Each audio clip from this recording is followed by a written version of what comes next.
আসসালামু আলাইকুম প্রিয় শিক্ষার্থীবৃন্দ, আশা করি সবাই ভালো আছো। আজকে আমরা যে বিষয়গুলো নিয়ে আলোচনা করব, তোমরা যদি ক্লাসটি সম্পূর্ণ শেষ পর্যন্ত দেখো, মনোযোগ সহকারে দেখো, তাহলে আজকের এই ক্লাসটি থেকে একটি প্রশ্ন তোমরা অবশ্যই কমন পাবে। অর্থাৎ এখান থেকে কমপক্ষে 10 নম্বর পাওয়ার সম্ভাবনা আছে। মাস্ট বি 10 নম্বর, অন্তত পক্ষে 10 নম্বর তোমরা প্রশ্ন অবশ্যই কমন পাবে। তো সবাই দ্রুত যুক্ত হয়ে যাও, আর যদি কোথাও বুঝতে না পারো তাহলে অবশ্যই প্রশ্ন করবে। তো সবাই দ্রুত ক্লাসে যুক্ত হয়ে যাও, আমরা ক্লাসটি শুরু করবো এক্ষুনি। তো আজকের এই ক্লাসটি ভীষণ ইম্পর্টেন্ট। এই ক্লাসটি থেকে অন্তত 10 নম্বর তোমরা অবশ্যই কমন পাবে। আজকের ক্লাসটি যদি শেষ পর্যন্ত দেখো তাহলে তোমরা মাস্ট বি 10 নম্বর পরীক্ষায় অ্যান্সার করে আসতে পারবে ইনশাআল্লাহ। তো সবাই দ্রুত যুক্ত হয়ে যাও, আমরা ক্লাসটি শুরু করবো এখনই, এবং সবাইকে যুক্ত হতে বলো, সবাইকে শেয়ার করে দাও একটু ক্লাসটি। এই ক্লাসটি হলো 4র্থ অধ্যায়, অপেক্ষক, সীমা এবং বিচ্ছিন্নতা সম্পর্কিত। পুরাতন বইয়ে এটা 4র্থ অধ্যায়। তো আমরা মূলত জানবো যে অপেক্ষক কি, আর অপেক্ষক থেকে কিভাবে বিপরীত অপেক্ষক নির্ণয় করা যায়, এবং এখান থেকে বিভিন্ন যে অপেক্ষকগুলো আসে সেই অপেক্ষকগুলোর লেখচিত্র কিভাবে অঙ্কন করা যায়। তো এই একটা লেখচিত্র অঙ্কন মাস্ট বি তোমাদের পরীক্ষায় থাকবে। 5 বা 10 নম্বর দিয়ে এখান থেকে তোমরা একটা কোশ্চিন অবশ্যই কমন পাবে। কিছু থিওরি এবং এই সাথে একটা লেখচিত্র দিয়ে একটা 10 নম্বরের কোশ্চিন তোমরা অবশ্যই কমন পাবে। তো শুরুতেই তোমাদেরকে কোশ্চিন সম্পর্কে আইডিয়া দেই যে তোমাদের যে কোশ্চিন হবে এবার, তো এখান থেকে কোশ্চিন হবে তোমাদের 1, 2, 3 এভাবে 11 নং পর্যন্ত কোশ্চিন হবে, এবং প্রতিটা প্রশ্নের মান হবে 10 নম্বর। অর্থাৎ এই 1 নম্বরও হবে 10, 2ও 10। এখান থেকে তোমাদের এরকম 11টা কোশ্চিন দেওয়া থাকবে, তোমাদেরকে অ্যান্সার করতে হবে মোট 8টা কোশ্চিনে অ্যান্সার করতে হবে। আর 8টা কোশ্চিনে 8 10 80 নম্বর। তো আগের যে কোশ্চিনের প্যাটার্ন ছিল, বিগত সালের প্রশ্নগুলো তোমরা দেখছো, তো সেই জাতীয় কোশ্চিন কিন্তু এবার আর হবে না। এবার সম্পূর্ণ ভিন্ন আঙ্গিকে কোশ্চিন হবে। এখন 1 নং কোশ্চিনে কি থাকতে পারে? ধরো কতে একটা প্রশ্ন থাকতে পারে এবং খতে একটা প্রশ্ন থাকতে পারে, তাহলে এটাতে 5 এবং এটাতে 5 এরকম থাকতে পারে। অথবা 3 নংয়ে একটা কোশ্চিন আছে, এই পুরো কোশ্চিনটাতে একাই হলো একটা 10 নম্বরে। ধরো জাতীয় আয়ের যে অঙ্কগুলো আছে, বড় একটা অঙ্ক, জাতীয় আয়ের একটা অঙ্ক দিয়ে দিল, সেটা হলো 10 নম্বরের। আবার 4 নম্বরে থাকতে পারে কি, যে ক নম্বরে আসছে একটা, খ নম্বরে আসছে একটা, এবং গ নম্বরে আসছে একটা। এটাতে হলো 2, এটাতে হলো 4 এবং এটাতে হলো 4, এরকম থাকতে পারে। অথবা এটাতে 2, এটাতে 3 আর এটাতে হলো 5, এরকম থাকতে পারে। ক খ গ দিয়েও থাকতে পারে, শুধু একটা বড় কোশ্চেনও থাকতে পারে 10 নম্বর দিয়ে, আবার ক খ দিয়েও থাকতে পারে। অর্থাৎ এই টাইপের তোমাদের কোশ্চেনগুলো হবে। তো সেজন্য তোমাদের সংক্ষিপ্ত প্রশ্নগুলোও পড়তে হবে, একটু ডিটেলস প্রশ্নও পড়তে হবে, থিওরিটিক্যালি কিছু কোশ্চেন পড়তেই হবে, আর অঙ্ক তো তোমাদেরকে অবশ্যই করতে হবে। তো এই তোমাদের কোশ্চিনের প্যাটার্ন হবে এরকম। টোটাল কোশ্চিনে 11টা কোশ্চিন দেওয়া থাকবে, তোমাদের তার মধ্যে থেকে বেছে 8টা কোশ্চিনের অ্যান্সার করতে হবে। তো তোমাদের প্রথম অধ্যায় থেকে শুধু জাস্ট থিওরিটিক্যাল, চলক, ধ্রুবক, স্বাধীন চলক, অধীন চলক কি, স্বাধীন চলক, অধীন চলকের মধ্যে পার্থক্য। আমি কিন্তু তোমাদের গ্রুপে একটা ক্লাস শেয়ার করে দিছি, সেখানে অনেকগুলো ক্লাস আছে, সেই ক্লাসগুলো তোমরা অবশ্যই সবগুলো দেখবে। সেই ক্লাসগুলো যদি সবগুলো দেখো তাহলে অন্তত 40 নম্বর তোমরা কমন পাবে ইনশাআল্লাহ, অন্তত 40 নম্বর কমন পাবে। তো এই 40 নম্বর কমন পাওয়া মানে 5 নম্বর কমন পাওয়া। তাহলে প্রথম অধ্যায় থেকে কিছু থিওরি, গাণিতিক অর্থনীতি কেন পড়ার প্রয়োজনীয়তা, গাণিতিক অর্থনীতি পাঠের গাণিতিক আর অগাণিতিক অর্থনীতির মধ্যে পার্থক্য, চলক, ধ্রুবক, স্বাধীন চলক, অধীন চলক, অপেক্ষক, বিচ্ছিন্ন চলক, অবিচ্ছিন্ন চলক, এগুলোর মধ্যকার পার্থক্য।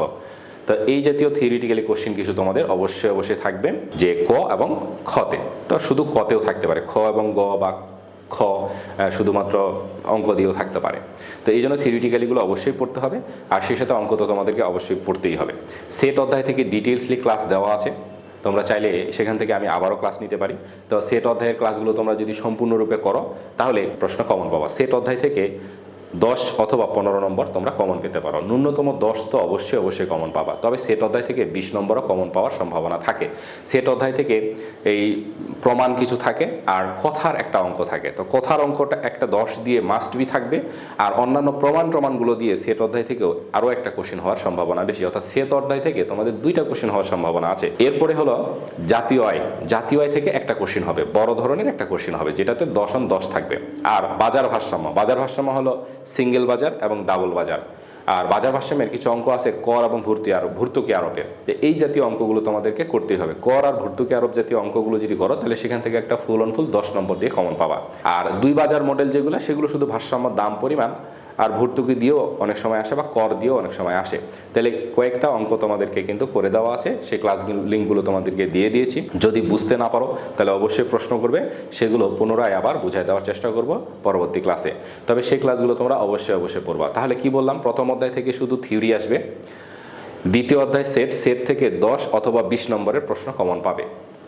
একটা হলো যে ভাষার অঙ্ক তোমরা তো একটা অবশ্যই কমন পাবে, আর অন্যান্য প্রমাণগুলো একটা কমন পাবে। তোমরা এসএসসিতেও কিছু প্রমাণ করছো যে সেটের অঙ্কের, ওই প্রমাণগুলোর মধ্য থেকেও কিছু প্রমাণ, মর্গান বিধি, তারপরে হলো ডিস্ট্রিবিউটিভ ল, এই জাতীয় কিছু প্রমাণ, এই প্রমাণগুলো তোমরা অবশ্যই করবা, এখান থেকেও একটা কমন পাবা।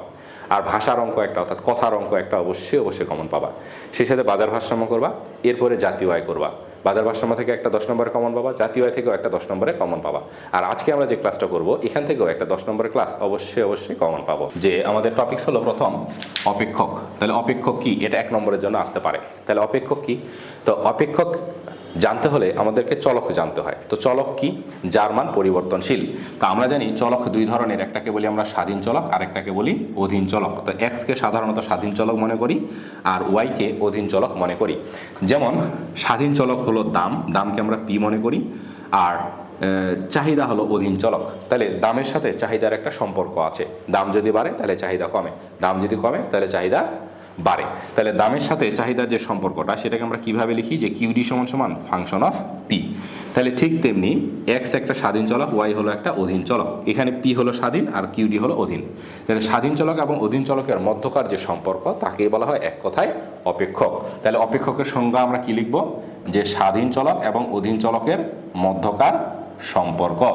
স্বাধীন চলক ও অধীন চলকের, স্বাধীন চলক ও অধীন চলকের মধ্যকার সম্পর্ককে বলা হচ্ছে অপেক্ষক।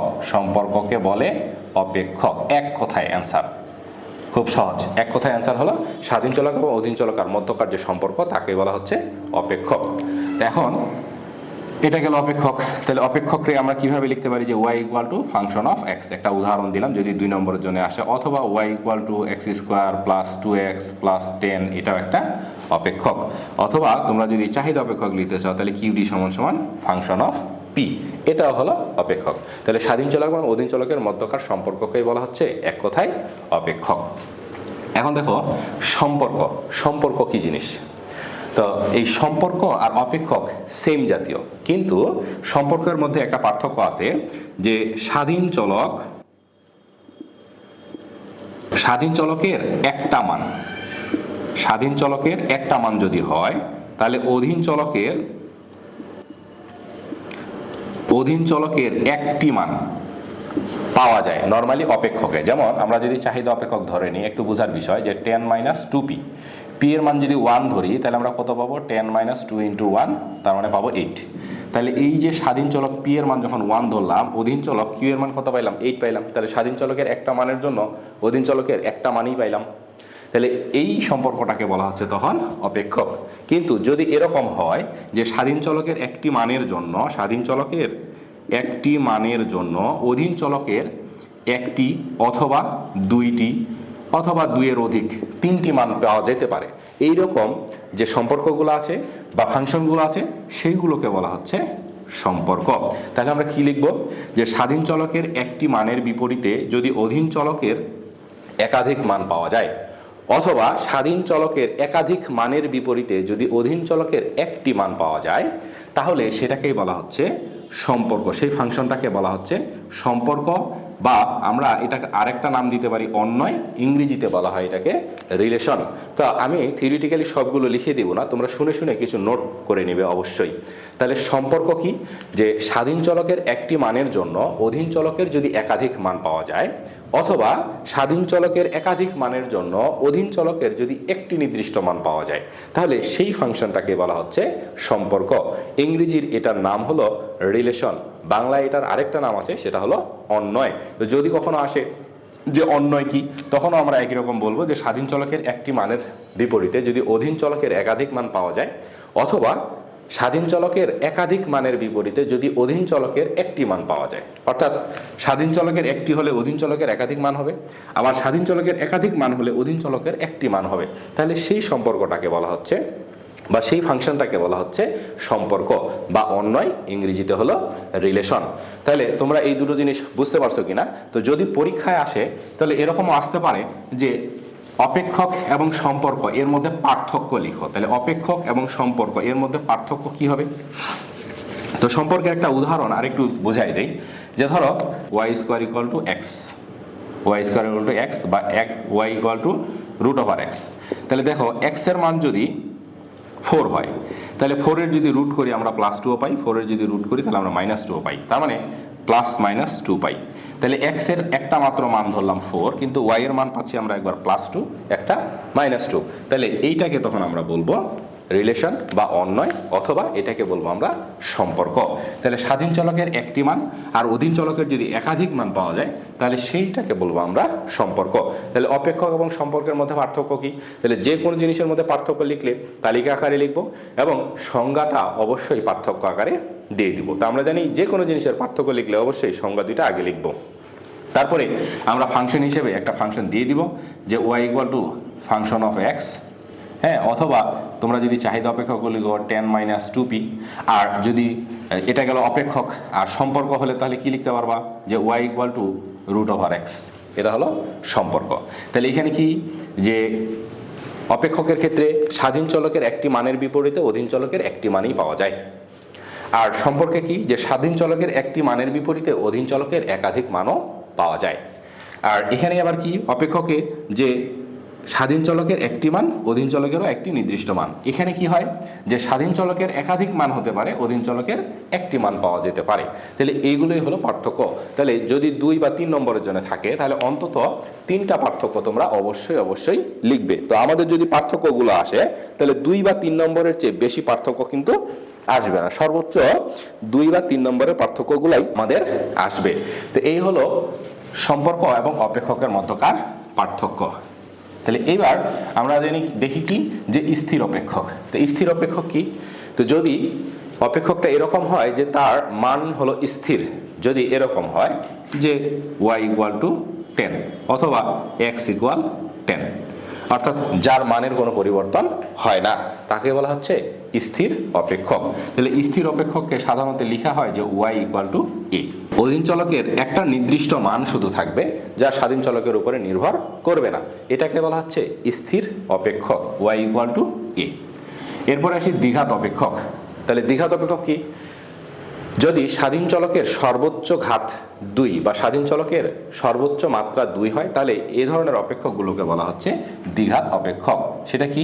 যে y = x² + 2x + 3, এটাকে আমরা বলবো দ্বিঘাত অপেক্ষক। বা function of x = x² + 5x + 3। তাহলে যে অপেক্ষকে স্বাধীন চলকের সর্বোচ্চ ঘাত হলো 2 সেই অপেক্ষকটাকে বলা হচ্ছে দ্বিঘাত অপেক্ষক। এরকম আসতে পারে যে ত্রিঘাত অপেক্ষক কি? তাহলে যে অপেক্ষকে স্বাধীন চলকের সর্বোচ্চ ঘাত হবে 3 তাহলে সেই অপেক্ষকটাকে বলবো আমরা ত্রিঘাত অপেক্ষক। তাহলে এটা হলো দ্বিঘাত অপেক্ষক। তাহলে স্বাধীন চলকের সর্বোচ্চ ঘাত যদি 2 হয়, পাওয়ার যদি সর্বোচ্চ 2 হয় তাহলে সেটাকে বলবো আমরা দ্বিঘাত অপেক্ষক। এরপর আসি বিচ্ছিন্ন অপেক্ষক। তো বিচ্ছিন্ন অপেক্ষক কি? স্বাধীন চলকের নির্দিষ্ট মানের প্রেক্ষিতে অধীন চলকের মান যদি নির্দিষ্ট হারে হ্রাস বা বৃদ্ধি পেতে থাকে তাহলে সেই অপেক্ষকটাকে আমরা বলি অবিচ্ছিন্ন অপেক্ষক। আর স্বাধীন চলকের মানের ভিত্তিতে অধীন চলকের যদি এরকম হয় যে একটা নির্দিষ্ট অংশে আর মান পাওয়া যায় না তাহলে সেই অপেক্ষকটাকে বলা হচ্ছে বিচ্ছিন্ন অপেক্ষক। সেটা কিরকম? ধরো একটা অপেক্ষক আছে যে y = 1/x। তাহলে দেখো x এর মান যদি আমরা 1 ধরি তাহলে y এর মান আমরা কত পাই? y এর মান পাই 1। x = যদি 2 ধরি তাহলে y = কত পাই? 1/2। x = 3 ধরলে y = কত পাই? 1/3। তাহলে x এর মান যত বাড়তেছে y এর মানটা তত কমতেছে। এখন x এর মান যদি আমরা 0 ধরি তাহলে কি হবে? y এর মান তখন কি হচ্ছে? 1/∞, অর্থাৎ এইখানে কিন্তু 1/0 হচ্ছে।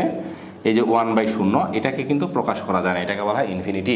তাহলে x এর মান যখন 0 ধরতেছি y এর কিন্তু তখন মান আর নির্ণয় করতে পারতেছি না। তাহলে এই জায়গায় অপেক্ষকটা কি হয়ে গেল? অপেক্ষকটা হয়ে গেল বিচ্ছিন্ন।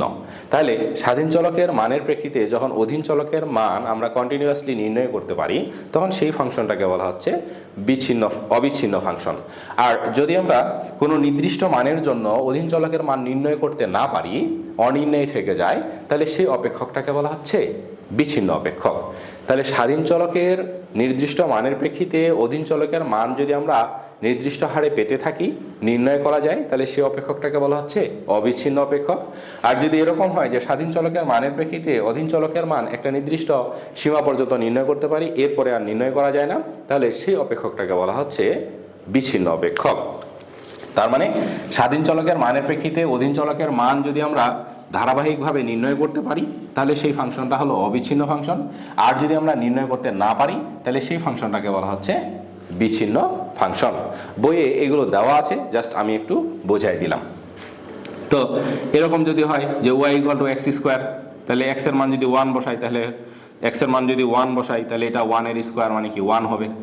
x এর মান যদি 2 বসাই তাহলে y = কত, 2² কত হবে 4। x এর মান যদি 3 বসাই তাহলে y = কি 3² কত হবে 9। তাহলে x এর মান যাই নাও না কেন y এর মান কিন্তু নির্ণয় করতে পারবা। x এর মান যদি তুমি 0 ধরো তাহলে y এর মানও কি হবে 0 হবে। তাহলে এই ফাংশনটা হলো অবিচ্ছিন্ন ফাংশন। তাহলে যে অপেক্ষকে স্বাধীন চলকের মানের প্রেক্ষিতে অধীন চলকের মান ধারাবাহিকভাবে আমরা নির্ণয় করতে পারি, অথবা ধারাবাহিকভাবে হ্রাস পায় অথবা বৃদ্ধি পায়, তাহলে সেই অপেক্ষকটাকে বলা হচ্ছে অবিচ্ছিন্ন অপেক্ষক। আর স্বাধীন চলকের মানের প্রেক্ষিতে যদি অধীন চলকের মান কোনো একটা নির্দিষ্ট মানের জন্য নির্ণয় করতে না পারি, অনির্ণয় থেকে যায়, তাহলে সেই অপেক্ষকটাকে বলা হচ্ছে বিচ্ছিন্ন অপেক্ষক। তো এই হলো আমাদের অপেক্ষক, বিচ্ছিন্ন অপেক্ষক আর অবিচ্ছিন্ন অপেক্ষকের ধারণা। তো আমাদের এটা 1 নম্বর বা 2 নম্বরের জন্য আসতে পারে যে বিচ্ছিন্ন অপেক্ষক আর অবিচ্ছিন্ন অপেক্ষক কি। এবার মজার বিষয় একটা, সেটা হলো ব্যক্ত অপেক্ষক আর অব্যক্ত অপেক্ষক কি জিনিস। y = x² + 2x + 10 এটা একটা অপেক্ষক। তো এখানে আমরা দেখেই বুঝতে পারতেছি যে এখানে x হলো স্বাধীন চলক আর y হলো অধীন চলক। x এর মান যদি একটা বসাই তাহলে y এর একটা নির্দিষ্ট মান পাবো। তাহলে এটা দেখেই আমরা বুঝতে পারতেছি যে x² + 2 এটা হলো একটা ব্যক্ত অপেক্ষক। কিভাবে বুঝলাম ব্যক্ত? কারণ এই যে বাম পাশে এককভাবে যে চলকটা আছে এটাকে বলতেছি আমরা অধীন চলক, আর এই এক্সটা হলো স্বাধীন চলক। এখানে এই এক্সটা হলো স্বাধীন চলক। তাহলে যে অপেক্ষকে স্বাধীন চলক এবং অধীন চলক এর মধ্যকার পার্থক্য নির্ণয় করা যায় বা দেখলেই বোঝা যায় কোনটি স্বাধীন চলক আর কোনটি অধীন চলক, সেই অপেক্ষকগুলোকে বলা হচ্ছে ব্যক্ত অপেক্ষক। তাহলে সংজ্ঞাও তাই, যে অপেক্ষকে স্বাধীন চলক এবং অধীন চলক দেখা মাত্রই উপলব্ধি করা যায় বা আলাদা করা যায় তাকে বলা হচ্ছে ব্যক্ত অপেক্ষক। অব্যক্ত অপেক্ষক কি? এখন x² + y² = 10।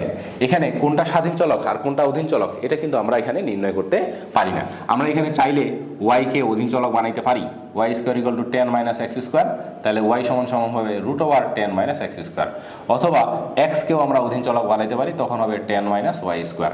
তাহলে এখানে কোনটা স্বাধীন চলক আর কোনটা অধীন চলক এটা কিন্তু আমরা আর দেখে বুঝতে পারি না। তাহলে এই ধরনের অপেক্ষকগুলোকে বলা হচ্ছে অব্যক্ত অপেক্ষক। তার মানে খুবই সহজ একটা বিষয় এটা পার্থক্য বোঝার জন্য, যে যদি ব্যক্ত অপেক্ষক হয় তাহলে বাম পাশে শুধুমাত্র একটা চলক থাকবে, বাম পাশে শুধুমাত্র একটা চলক থাকবে। ধরো z = x² + y² + 10x + 10y + 100 এরকমও যদি হয়, তাহলে এই যে z এককভাবে আছে বাম পাশে, তার মানে এটা হলো অধীন চলক। আর x এবং y এখানে স্বাধীন চলক, দুইটা স্বাধীন চলকও থাকতে পারে। তাহলে যখন শুধুমাত্র বাম পাশে এককভাবে কোনো একটা চলক থাকবে তখন সেই চলকটা হবে অধীন চলক, আর ডান পাশে সমস্ত চলক হবে স্বাধীন চলক। তাহলে এখানে আমরা দেখেই বুঝতে পারতেছি এটা অধীন চলক আর বাদ বাকি সব হলো স্বাধীন চলক। তাহলে এই অপেক্ষকটা হবে ব্যক্ত অপেক্ষক। আর এইখানে যে x² + y² লিখছি, এখন যদি এরকম থাকে যে x² + xy + y² = 10, এইখানে কিন্তু আমরা বলতে পারবো না যে কোনটা স্বাধীন চলক আর কোনটা অধীন চলক। এখানে পার্থক্য নির্ণয় করা যাচ্ছে না। কেন? স্বাধীন চলক অধীন চলক একই সাথে যোগ বিয়োগ আকারে বা গুণ আকারে যদি থাকে তাহলে সেই অপেক্ষকটা হবে অব্যক্ত অপেক্ষক। তাহলে যখন শুধুমাত্র এককভাবে একটা চলক বাম পাশে থাকবে আর ডান পাশে যতগুলোই চলক থাক তাহলে সেই অপেক্ষকটা হলো ব্যক্ত অপেক্ষক। আর যখন শুধুমাত্র স্বাধীন চলক বা অধীন চলক বা দুটো চলক একই সাথে যোগ বিয়োগ বা গুণ আকারে থাকবে তখন সেই অপেক্ষকটা হবে অব্যক্ত অপেক্ষক, কারণ সেখান থেকে আমরা কাউকে আলাদা করতে পারবো না। এখন এই ব্যক্ত অপেক্ষক আর অব্যক্ত অপেক্ষকের মধ্যে যদি পার্থক্য আসে তাহলে দুইটা পার্থক্য তোমরা ইজিলি লিখতে পারবে। সেটা কি? যে প্রথমত সংজ্ঞাগত পার্থক্য। তাহলে যে অপেক্ষকে স্বাধীন চলক এবং অধীন চলক দেখা মাত্রই আলাদা করা যায় সেই অপেক্ষকটাকে বলা হচ্ছে ব্যক্ত অপেক্ষক। আর অব্যক্ত অপেক্ষক কি? যে অপেক্ষকে স্বাধীন চলক এবং অধীন চলককে দেখা মাত্রই বোঝা যায় না, আলাদা করা যায় না, সেই অপেক্ষকটা হলো অব্যক্ত অপেক্ষক। তাহলে একটা ব্যক্ত অপেক্ষকের উদাহরণ দিয়ে দিলাম আর একটা অব্যক্ত অপেক্ষকের উদাহরণ দিয়ে দিলাম। তাহলে ব্যক্ত অপেক্ষকের আরেকটা পার্থক্য লিখতে পারো যে ব্যক্ত অপেক্ষকে অধীন চলক বাম পাশে থাকে আর ডান পাশে সকল স্বাধীন চলক থাকে। আর অব্যক্ত অপেক্ষকে স্বাধীন চলক এবং অধীন চলক দুটোই যোগ বিয়োগ গুণ আকারে থাকে। এটা হলো আরেকটা পার্থক্য। তাহলে এই পার্থক্যগুলো যদি আসে তাহলে সর্বোচ্চ 2 নম্বরের জন্য আসবে অথবা 3 নম্বরের জন্য আসবে, এর চেয়ে বেশি আসবে না। তাহলে 3টা পার্থক্য যদি লিখে দাও তাহলেই এনাফ। এখন দ্রুত একটু বলবে যে তোমরা আসলে বিষয়গুলো ক্লিয়ারলি বুঝতে পারতেছো কিনা। তাহলে এই গেল ব্যক্ত অপেক্ষক আর হলো অব্যক্ত অপেক্ষক। তো পরের টপিক আমার কি বলছে, বলছে যে বিপরীত অপেক্ষক কি। বিপরীত অপেক্ষক কি? তাহলে কোনো একটা অপেক্ষকে একটি স্বাধীন চলক থাকে আর একটি অধীন চলক থাকে। তাহলে সেই অপেক্ষক থেকে আমরা যদি স্বাধীন চলকে অধীন চলকে রূপান্তর করি আর অধীন চলককে স্বাধীন চলকে রূপান্তর করলে আমরা যে নতুন অপেক্ষক পাই সেই অপেক্ষকটাকে বলা হচ্ছে বিপরীত অপেক্ষক। সেটা কিরকম? ধরো y = 2x + 10 আছে, তাহলে এটা হলো অধীন চলক আর এটা হলো স্বাধীন চলক। তাহলে এখানে আমরা x কে এখন অধীন বানাবো আর y কে স্বাধীন বানাবো। তাহলে কি করব? তাহলে 10টাকে এই পাশে নিয়ে আসি, তাহলে y - 10 = কি 2x, বা x টাকে রেখে দিলাম, 2 কে যদি এই পাশে নিয়ে আসি তাহলে y - 10 / 2 সমান কি x, অথবা x সমান y - 10 / 2। তাহলে দেখো এই যে বাম পাশে এখন x আছে আর y চলে গেছে ডান পাশে, তাহলে এই x হলো অধীন চলক। তাহলে এটা হলো মূল অপেক্ষক, এটা হলো তার বিপরীত অপেক্ষক। তাহলে কোনো একটি অপেক্ষকে যেটি স্বাধীন চলক থাকে সেটিকে যদি আমরা অধীন চলকে রূপান্তর করি আর যেটি অধীন চলক থাকে সেটিকে যদি স্বাধীন চলকে রূপান্তর করি তাহলে আমরা নতুন যে অপেক্ষক পাই সেই অপেক্ষকটাকে বলা হচ্ছে বিপরীত অপেক্ষক।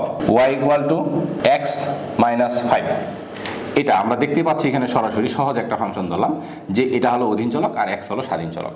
তা এখন আমরা কি করব, যে x কে অধীন বানাবো আর y কে স্বাধীন বানাবো। তাহলে কি করব, 5টাকে পাশে নিয়ে আসবো, তাহলে কি হবে y + 5 সমান কি x, অতএব x = কি আসলো y + 5। তাহলে এখন x অধীন হয়ে গেল আর y হয়ে গেল স্বাধীন। তাহলে এই যে এটার বিপরীত অপেক্ষক হলো এটা। তাহলে যখন আমরা কোনো একটা অপেক্ষককে দুটি চলক আছে, একটি স্বাধীন চলক একটি অধীন চলক, স্বাধীন চলককে যদি অধীন চলকে রূপান্তর করি অথবা অধীন চলককে যদি স্বাধীন চলকে রূপান্তর করি তাহলে যে অপেক্ষক পাই সেই অপেক্ষকটাকে বলা হচ্ছে বিপরীত অপেক্ষক। তো এই ছিল বিপরীত অপেক্ষকের ধারণা। তো এখানে কি দেওয়া আছে, লগারিদম অপেক্ষক আর সূচক অপেক্ষক। তো লগারিদম অপেক্ষক কি? যদি কোনো একটি অপেক্ষকে একটি চলককে অপর একটি চলকের লগারিদম ফাংশনে প্রকাশ করা হয়, যদি কোনো একটি চলককে অপর একটি চলকের লগারিদম আকারে প্রকাশ করা হয় তাহলে সেই অপেক্ষকটাকে বলা হচ্ছে লগ অপেক্ষক। সেটা কি? ধরো y = log e⁻x, y = log e⁻x। এখানে y x কে কিসের আকারে, লগের ফাংশন আকারে প্রকাশ করা হয়েছে, এই জন্য এটাকে আমরা বলবো লগ অপেক্ষক। তাহলে কি, যদি কোনো একটি চলককে অপর একটি চলকের লগারিদম আকারে প্রকাশ করা হয় তাহলে সেই অপেক্ষকটাকে বলা হচ্ছে লগারিদম অপেক্ষক। আবার এরকমও হতে পারে যে z = 10 a⁻x, তাহলে এখানে z একটা চলক x একটা চলক, z হলো অধীন চলক x হলো স্বাধীন চলক।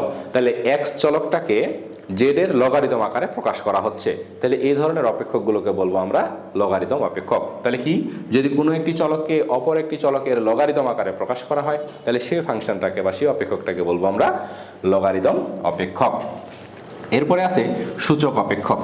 তো সূচক অপেক্ষক কি, যে যদি একটি চলককে একটি ধ্রুব রাশির পাওয়ার হিসেবে প্রকাশ করা হয়, যেমন y = 2⁻x, কোনো একটি চলককে যখন কোনো একটি ধ্রুব রাশির পাওয়ার বা ঘাত হিসেবে প্রকাশ করা হয় তখন সেই অপেক্ষককে আমরা বলবো সূচক অপেক্ষক। তাহলে কি, যে যখন কোনো একটি চলকের মান বা কোনো একটি চলককে অপর একটি ধ্রুব রাশির পাওয়ার চলক দিয়ে প্রকাশ করা হয় তখন সেই অপেক্ষকটাকে বলবো আমরা সূচক অপেক্ষক। তাহলে এখানে এই যে 2 হলো একটা ধ্রুব রাশি, তার পাওয়ার হিসেবে আছে x চলক স্বাধীন চলক, আর এটা হলো অধীন চলক। তাহলে অধীন চলকটা কি হচ্ছে, যে একটি ধ্রুব রাশির পাওয়ার হচ্ছে স্বাধীন চলক এই আকারে প্রকাশ করা হচ্ছে, তাহলে সেটাকে বলবো আমরা সূচক অপেক্ষক। তাহলে y = e⁻x, এটাও একটা সূচক অপেক্ষক। তাহলে লগ অপেক্ষক এবং সূচক অপেক্ষক তোমরা অবশ্যই পড়বা। লগ অপেক্ষক এবং সূচক অপেক্ষকের পার্থক্য তোমরা পড়ে নিবা, পার্থক্যটা কিন্তু পরীক্ষায় আসবে। সূচক অপেক্ষক কি বললাম, যে কোনো একটি চলক যখন অপর কোনো একটি ধ্রুব রাশির পাওয়ার আকারে প্রকাশ করা হয় তাহলে সেই অপেক্ষকটাকে বলা হচ্ছে সূচক অপেক্ষক। এরপরে আসি সমপরাবৃত্তাকার অপেক্ষক। তো সমপরাবৃত্তাকার অপেক্ষক কি? সমপরাবৃত্তাকার অপেক্ষক হলো, আমরা জানি কি যে y যদি অধীন চলক হয়, x যদি স্বাধীন চলক হয়, তাহলে x এবং y এর গুণফল যদি কোনো ধ্রুব সংখ্যা হয়, তাহলে স্বাধীন চলক এবং অধীন চলকের গুণফল যদি ধ্রুব রাশি হয় তাহলে সেই অপেক্ষকটাকে বলা হচ্ছে সমপরাবৃত্তাকার অপেক্ষক। তাহলে কি বলছি, যে স্বাধীন চলক এবং অধীন চলকের গুণফল যদি একটা ধ্রুব রাশি হয়, একটা স্থির সংখ্যা হয়, তাহলে এই অপেক্ষকটাকে বলবো আমরা সমপরাবৃত্তাকার অপেক্ষক, অথবা পি কিউ গুণন 36 বা 30, তাহলে এটা হলো একটা সমপরাবৃত্তাকার অপেক্ষক। তাহলে স্বাধীন চলক এবং অধীন চলকের মানের গুণফল যদি একটা ধ্রুব সংখ্যা হয়, তাহলে সেই অপেক্ষকটাকে বলবো আমরা সমপরাবৃত্তাকার অপেক্ষক। তো এই ছিল আমাদের থিওরিটিক্যালি কিছু পড়া। এখানে আমরা যে থিওরিগুলো আলোচনা করলাম এগুলো সবগুলোই মোস্ট ইম্পর্ট্যান্ট, তোমরা কিন্তু অবশ্যই এগুলো পড়বা। এখান থেকে তোমরা অন্তত 2-3টা মাস্ট বি কমন পাবা অন্য কোশ্চিনের সাথে। শুধু এই অধ্যায়ের কোশ্চিনের সাথেই যে থাকবে তা না, অন্য যে কোনো অধ্যায়ের কোশ্চিনের সাথে এই হলো যে থিওরিগুলো তোমাদের পরীক্ষায় আসতে পারে। এই জন্য তোমরা অবশ্যই এই থিওরিগুলো খুবই ভালোভাবে পড়ে নিবা। এবার আমরা চলে যাই অঙ্কে। তো এই ছোট জাতীয় একটা অঙ্ক থাকতে পারে 3 নম্বর দিয়ে অথবা 2 নম্বর দিয়ে, যে কোনো একটা অপেক্ষক দেওয়া থাকবে, সেখান থেকে তোমার বিপরীত অপেক্ষক নির্ণয় করতে বলবে। তাহলে আমরা প্রথমত এই অপেক্ষকটা নেই। আমাকে কি দেওয়া আছে? দেওয়া আছে যে y = তাহলে আমরা বিপরীত অপেক্ষক নির্ণয় করি। তাহলে এখানে স্বাধীন চলক কোনটা? এখানে স্বাধীন চলক হলো x আর অধীন চলক হলো y। তাহলে এখানে আমরা কি করব? স্বাধীন চলককে অধীন চলক আর অধীন চলককে স্বাধীন চলকে কনভার্ট করব। তাহলে আমরা জানি সব সময় এই y এর নিচে কি আছে? মনে মনে 1 আছে। তাহলে মাঝখানে সমান সমান চিহ্ন। তাহলে আমরা কি করব? এখানে আর গুণ করব। তাহলে এই পাশের উপরের সাথে এই পাশের নিচের গুণ, আর এই পাশের নিচেরটার সাথে এই পাশের উপরেরটা গুণ। তাহলে আমরা গুণ করি। তাহলে কি করব? এটার সাথে এটা যদি গুণ করি তাহলে কি আসবে? xy - y সমান সমান এই এটার সাথে এই পাশের নিচেরটা। তাহলে এই পাশের নিচে তো 1 আছে, তাহলে এই পাশে যা আছে তাই থাকবে। তাহলে আর গুণ করে নিলাম, মানে এই পাশের উপরের সাথে এই পাশের নিচের গুণ, এই পাশের উপরের সাথে এই পাশের নিচের গুণ। তো এর নিচে তো 1 আছে, তাহলে এটা যা ছিল তাই থাকবে। আর এটা y এর সাথে গুণ হয়ে যাবে। তাহলে y যদি x এর সাথে গুণ হয় xy, y যদি 1 এর সাথে গুণ হয় তাহলে -y। এখন কাজ কি? অধীন চলক বাম পাশে থাকে, এখানে অধীন চলক ছিল y। এখন আমরা অধীন চলক বানাবো কাকে? x কে অধীন চলক বানাবো। তাহলে বাম পাশে x গুলাকে রাখবো, বাকি সবগুলাকে ডান পাশে পাঠাই দিব। তাহলে দেখো এখন এই যে xy, এখানে x আছে আর এইটাতে x আছে, এটাকে এই পাশে নিয়ে আসি। তাহলে এই পাশে আসলে কি হবে? এটা -2x। এই পাশে তো 1 আছে, এই y-টাকে এই পাশে নিয়ে আসি। তাহলে এই পাশে নিয়ে আসলে কি হবে? +y। দেখো এই 2x-টাকে এই পাশে নিয়ে আসছি, এই y-টাকে এই পাশে পাঠাই দিছি। xy যা ছিল তাই থাকলো, 2x-টা এই পাশে এসে মাইনাস হলো, এই y-টা এই পাশে গিয়ে প্লাস হইলো। তাহলে এখন আমাকে x কে অধীন চলক বানাইতে হবে, তার মানে x কে রাখতে হবে। এই জন্য আমরা এখান থেকে x কমন নিব। x যদি কমন নেই তাহলে কি থাকবে? y - x আমরা কমন নেই, তাহলে x যদি কমন নিয়ে নিই তাহলে এখানে কি থাকবে? শুধু 2 থাকবে। তাহলে এরপরে এটাকে এই পাশে পাঠাই দেবো, এখানে শুধু 2 থাকবে, x থাকবে না, 2। তাহলে আমরা কি করলাম? এখান থেকে x কে কমন নিলাম, xy থেকে x কমন গেলে শুধু y থাকে, 2x থেকে x কমন গেলে শুধু 2 থাকে, আর এই পাশে যা ছিল তাই। এরপরে x-টাকে রেখে দিলাম, এটাকে এই পাশে পাঠাই দিলাম। তাহলে এটা এই পাশে আসলে এর সাথে ভাগ হয়ে গেল। এটাই হলো এর বিপরীত অপেক্ষক। এই হলো বিপরীত অপেক্ষক। তাহলে বাকি দুইটা তোমরা নিশ্চয়ই পারবা, ইচ্ছা হয় তাহলে অবশ্যই তুলে রাখবে। এবার আমরা পরেরটাতে যাই, যে y = e⁻x। এটার বিপরীত ফাংশন নির্ণয় করতে বলছে, y = e⁻x। তাহলে এটা হলো সূচক ফাংশন। তো সূচক ফাংশন কি থাকে? আমরা জানি যে ধ্রুব রাশির পাওয়ার হলো চলক। তো চলক পাওয়ার আকারে থাকলে হবে না, অর্থাৎ x কে আমার কি স্বাধীন চলক বানাইতে হবে। তাহলে x কে অবশ্যই নামায় নিয়ে আসতে হবে। তাহলে এরকম যদি সূচক অপেক্ষক থাকে তাহলে আমার উভয় পাশে কি নিতে হবে? উভয় পাশে লগ নিতে হবে। তাহলে এই পাশে কি হবে? log y, আর এই পাশে হবে log e⁻x। তাহলে এখন দেখো log y রাখলাম, এই x-টাকে সামনে নিয়ে আসতে পারি। সামনে নিয়ে আসলে কি হবে? log e⁻1। এটা কিন্তু ক্লাস 19-এও কিন্তু অঙ্ক করছো, যে 2 এর পাওয়ার যদি 3 থাকে তাহলে 3-টাকে সামনে নিয়ে আসা যায়, যে 3 log 2 লেখা যায়। এক্স্যাক্টলি এই কাজটাই করলাম, x-টাকে সামনে নিয়ে আসলাম আর এখানে ই থাকলো। তাহলে ই এর পাওয়ার কি? অলওয়েজ 1 আছে। তাহলে এখন দেখো যে log y = x, আর এই log e এর মান হলো 1। তাহলে এখন দেখো কি থাকতেছে? তাহলে log y = কি? x। তাহলে অতএব x = কি? x = হলো log y। তাহলে x হলো অধীন চলক আর y হয়ে গেছে স্বাধীন চলক। তাহলে এটা ছিল আমাদের মূল ফাংশন, এটা হলো তার বিপরীত ফাংশন। এটাই হলো তার বিপরীত ফাংশন। তাহলে এটা আমাদের 2 নম্বর অথবা 3 নম্বরের জন্য পরীক্ষায় কিন্তু আসতে পারে। ভীষণ ভীষণ ইম্পর্টেন্ট, তোমরা অবশ্যই করবা। তো পরীক্ষায় যদি আসে, আশা করি এই 3টার মধ্য থেকেই হয়তো একটা তোমরা পরীক্ষায় কমন পেতে পারো। এই 3টা এতটাই ইম্পর্টেন্ট, যদি বিপরীত অপেক্ষক দেয় তাহলে এই 3টার মধ্য থেকে একটা পরীক্ষায় দিয়ে দিতে পারে। ভীষণ ভীষণ ইম্পর্টেন্ট। তাহলে এবার আমরা পরেরটাতে যাই, এটা মুছে দিলাম। এইবার এটাতে যাই, কি দেওয়া আছে আমার? যে y = √/, এক্স স্কোয়ার প্লাস 4। তাহলে এখানে ওয়াইটা অধীন চলক, এক্স স্বাধীন চলক, আমাকে কি করতে হবে, এক্সকে স্বাধীন চলক বানাইতে হবে। তাহলে এখানে তো রুট আছে, রুটের ভিতরে আছে এক্স, তাহলে আমাকে কি করতে হবে, তাহলে উভয় পাশে বর্গ করে দেবো। তাহলে উভয় পাশে যদি বর্গ করে দেই, তাহলে এক্স স্কোয়ার প্লাস 4 রুট ছিল, এটার উপরে বর্গ করলাম, তাহলে উভয় পাশে কি বর্গ করে। তাহলে যদি আমরা বর্গ করি, তাহলে এই পাশে ওয়াই স্কোয়ার থাকলো, এই পাশে স্কোয়ার আর রুট কেটে যাবে, তাহলে থাকবে কি এক্স স্কোয়ার প্লাস 4। তাহলে এখন আমার কাজ কি, ওয়াই স্কোয়ার থাকলো, এই 4টাকে পাশে নিয়ে আসবো, সমান সমান এক্স স্কোয়ার। তা আমি তো এক্স এর মান বের করবো, তাই না? এক্স এর মান বের করা মানেই হলো স্বাধীন চলক অধীন চলক আর অধীন চলক স্বাধীন চলকে রূপান্তর হওয়া। তাহলে এটা সমান সমান এটা, তাহলে এটা সমান সমান এটা লিখতে পারি -4। তাহলে অতএব এক্স ইকুয়াল টু কী হবে, এই স্কোয়ারটাকে আমি এবার এই পাশে পাঠাই দেবো, এই পাশে যদি পাঠাই দিই তাহলে ওয়াই স্কোয়ার -4। এটাই হলো এই যে এর বিপরীত ফাংশন, বিপরীত অপেক্ষক। এই তাহলে এই জাতীয় যে কোনো অপেক্ষক থাকুক না কেন, তোমরা খুব সহজেই কি একটা তার বিপরীত অপেক্ষক নির্ণয় করতে পারবা। অর্থাৎ বর্গ করে, সূত্র প্রয়োগ করে, লগ নিয়ে কাজ হলো এক্সটাকে সাধারণ সংখ্যায় নিয়ে আসা এবং এক্সটাকে বাম পাশে নিয়ে আসা, বাদ বাকি সকল চলককে ডান পাশে নিয়ে যাওয়া, ওইটাই হলো তার বিপরীত ফাংশন। তাহলে এই ছিল আমাদের বিপরীত ফাংশন। আমাদের বিপরীত ফাংশন নির্ণয় করা শেষ হয়ে গেল, বিপরীত ফাংশন আমরা শিখে গেলাম। তাহলে এই বিপরীত ফাংশন আমাদের পরীক্ষায় একটা আসতে পারে। যেমন এখান থেকে মোস্ট ইম্পর্টেন্ট হলো অপেক্ষক কি, দ্বিঘাত অপেক্ষক, ব্যক্ত অপেক্ষক, তারপরে হলো যে বিপরীত অপেক্ষক এবং লগারিদম সূচক অপেক্ষকের মধ্যে পার্থক্য। এই লগারিদম সূচক অপেক্ষকের সংজ্ঞা এবং এটার পার্থক্য ভীষণ ভীষণ ইম্পর্টেন্ট, তোমরা অবশ্যই এটা পড়ে নিবা। এটা পরীক্ষায় আমি বলবো যে এটা 99%, অর্থাৎ 100% বলা ঠিক হবে না, 99% ইম্পর্টেন্ট। এটা এতটাই ইম্পর্টেন্ট, তোমরা অবশ্যই এটা পড়ে নিবা। আর এই 3টা বিপরীত অপেক্ষক আমরা করলাম, এই 3টা বিপরীত অপেক্ষক তোমরা প্র্যাকটিস করবা, পরীক্ষায় একটা কমন পেয়ে যেতে পারো। এটা 50-50 দিতে পারে, নাও দিতে পারে। যদি দিয়ে দেয় তাহলে ইজিলি আমরা এখান থেকে নম্বর একটা পেয়ে যাব। এইবার আমরা করব হলো লেখচিত্র। তাহলে লেখচিত্র তোমরা পরীক্ষায় অবশ্যই একটা কমন পাবা, আর সর্বোচ্চ যদি কমন পাও তাহলে 2টা কমন পাবা। লেখচিত্র 2টা কমন পেতে পারো, আবার একটাও কমন পেতে পারো। যদি একটা লেখচিত্র থাকে তাহলে 5 অথবা 6 নম্বর দিয়ে থাকবে, আর 4 নম্বর থাকবে এই থিওরিটিক্যালগুলোর মধ্যে থেকে একটা, হয় লগারিদম সূচক অপেক্ষকের মধ্যে পার্থক্য থাকবে, বিচ্ছিন্ন অবিচ্ছিন্ন অপেক্ষকের মধ্যে পার্থক্য থাকবে, আর ব্যক্ত আর অব্যক্ত অপেক্ষকের মধ্যে পার্থক্য থাকবে। আর যে কোনো একটা সংজ্ঞা থাকতে পারে, হয় অপেক্ষক, নাহলে সম্পর্ক, অথবা স্থির অপেক্ষক কি, বা দ্বিঘাত অপেক্ষক কি, বা সমপুরাবৃত্তাকার অপেক্ষক কি, এটা 1 নম্বর দিয়ে। আর বাদ বাকি পার্থক্য একটা থাকবে 3 নম্বর বা 4 নম্বর দিয়ে। আর এখান থেকে একটা লেখচিত্র অবশ্যই 5 অথবা 6 নম্বর দিয়ে থাকবে। 5 নম্বর তো মাস্ট বি থাকবে, 6 নম্বরও থাকতে পারে। তাহলে এই কয়েকটা লেখচিত্র যদি আমরা করি, তাহলে একটা লেখচিত্র কিন্তু তোমরা মাস্ট বি কমন পাবা, 100% নিশ্চিত কমন পাবা।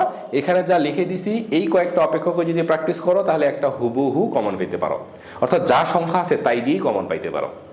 এবং পাওয়ার পসিবিলিটি হলো 100%, অর্থাৎ একটা লেখচিত্র পরীক্ষায় অবশ্যই থাকবে। এখন সেটা কোন ফাংশনটা থাকবে সেটা হলো বিষয়। তো এর মধ্যে কয়েকটা ফাংশন ভীষণ ভীষণ ইম্পর্টেন্ট, আমি বলে দেই যে এই ফাংশনটা সবচেয়ে বেশি ইম্পর্টেন্ট, আর দ্বিতীয়ত হলো এই ফাংশনটা।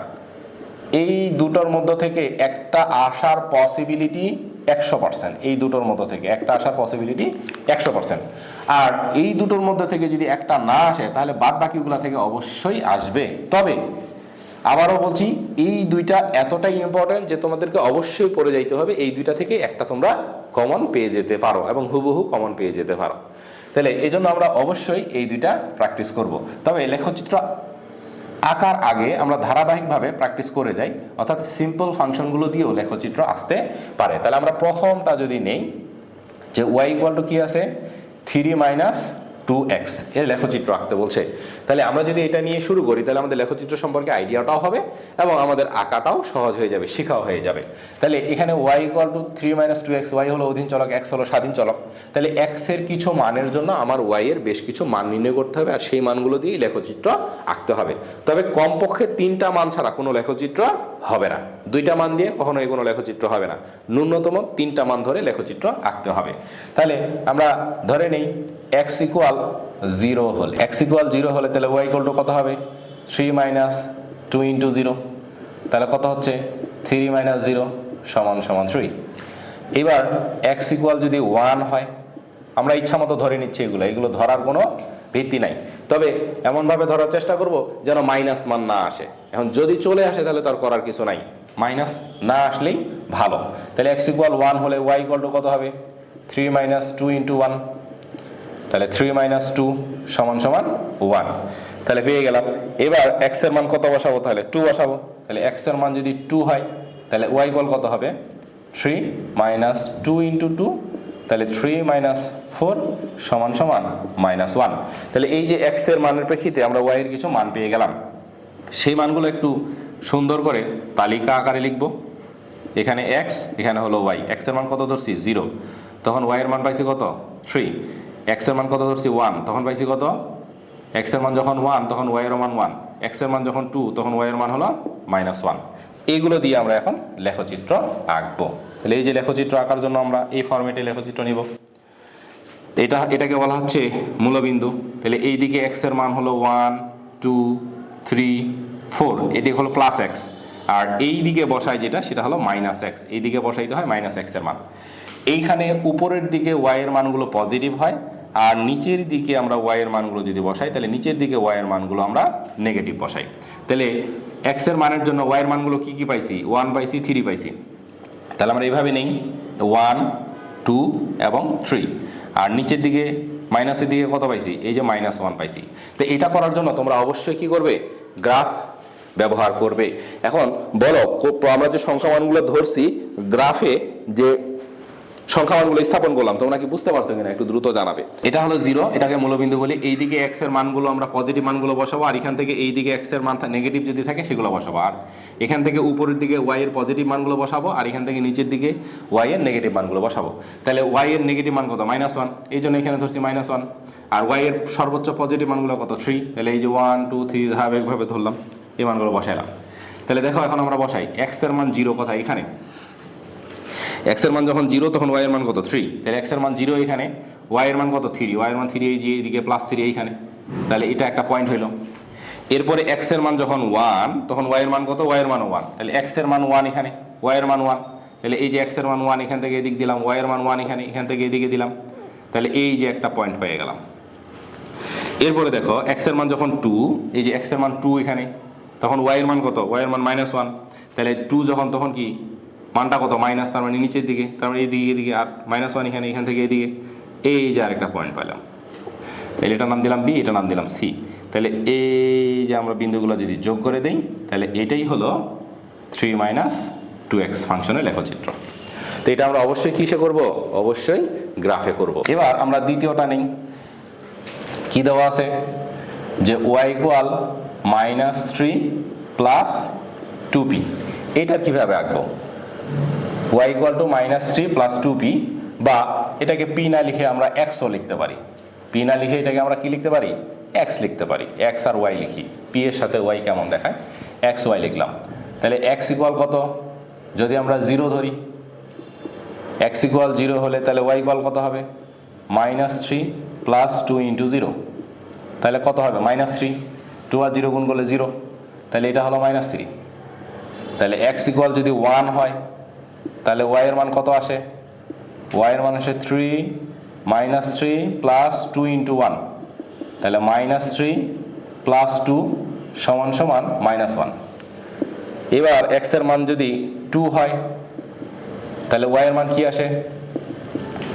যে -3 প্লাস 2 ইন্টু 2, তাহলে কত আসবে? 2 দিয়ে কত হয়? 4 হয়। 4 থেকে 3 বাদ দিলে কত থাকে? 1 থাকে। আরও একটা মান ধরি, ন্যূনতম 3টা মান ধরলেই হয়, 4টা যদি ধরি তাহলে খুবই ভালো আরও। তাহলে কত আসে? -3 প্লাস 2 ইন্টু 3, তাহলে -3 6, তাহলে +3। তাহলে আমরা কি কি মান পাচ্ছি এখানে একটু তালিকা আকারে লিখে দেই। x আর y এর মান, x এর মান কত ধরছি? 0, তখন মান কত? -3।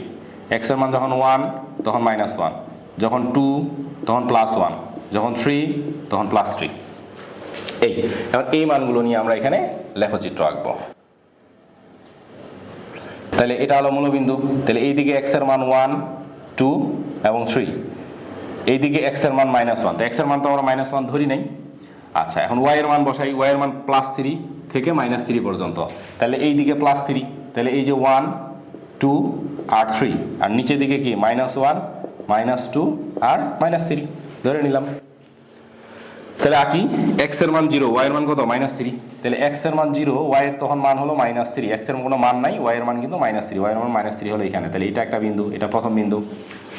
এরপরে x এর মান 1, y এর মান -1, তাহলে x এর মান +1 এখানে, y এর মান তখন কত -1, এই যে -1 এখানে, এখান থেকে এইদিকে একটা বিন্দু পাইলাম বি। গ্রাফে তো তোমাদের দাগ টানাই থাকবে, জাস্ট শুধু ফোঁটাটা দিবে। x এর মান 2, তখন y এর মান 1, x এর মান যখন 2 তখন y এর মান +1, এই যে এইদিকে। এখন x এর মান 2 এইদিকে, y এর মান যেহেতু +1 তাহলে এইদিকে, এটার নাম হলো সি। এরপরে x এর মান যখন 3, y এর মানও 3, তাহলে x এর মান 3 এখানে, এখান থেকে এইদিকে, y এর মান তখন 3 এইদিকে, এই একটা বিন্দু হলো ডি। তাহলে আমরা এই যে তিনটা বিন্দু পেয়ে গেছি। তাহলে y = -3 + 2x, এটা হলো আমাদের লেখচিত্র। তাহলে এইভাবে আমরা লেখচিত্রগুলো অঙ্কন করব। তো তোমরা সবাই বুঝতে পারছো কিনা একটু জানাবে কমেন্টসের মাধ্যমে, সবাই দ্রুত একটু জানাবে। 3 নাম্বার লেখচিত্র, যে q এর মান +-5 পরিসরে p q = 16 এর লেখচিত্র অঙ্কন করো। তাহলে q এর মান +-5, মানে q এর মান +5 পর্যন্ত নিতে পারবো, +5 থেকে শুরু করে -5 পর্যন্ত, অথবা -5 থেকে +5 পর্যন্ত আমরা q এর মানগুলো নিব এবং এই অপেক্ষকটা থেকে একটা লেখচিত্র আঁকবো। এটা ভীষণ ভীষণ ইম্পর্টেন্ট। তো এটা যদি আসে পরীক্ষায়, তাহলে হয়তো বা q এর জায়গায় x থাকলো আর এখানে xy থাকলো, এই সর্বোচ্চ চেঞ্জ হতে পারে, তাছাড়া আর কোনো চেঞ্জ হবে না, এভাবেই পরীক্ষায় থাকবে। 16-র জায়গায় যদি 20 থাকে, অসুবিধা আছে? কোনো অসুবিধা নেই।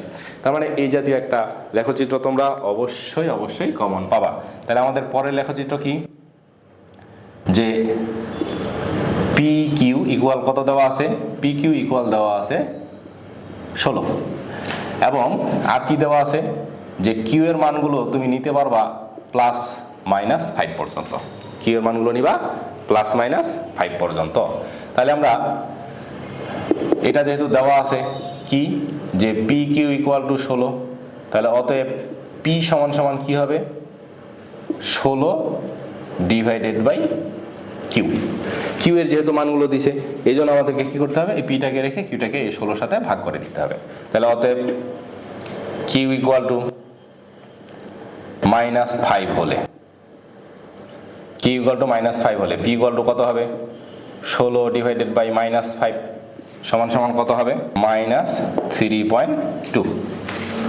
আচ্ছা, কিউ = যদি -4 হয়, -4 হলে পি কত হবে, তাহলে 16 ভাগ -4 সমান কত, -4।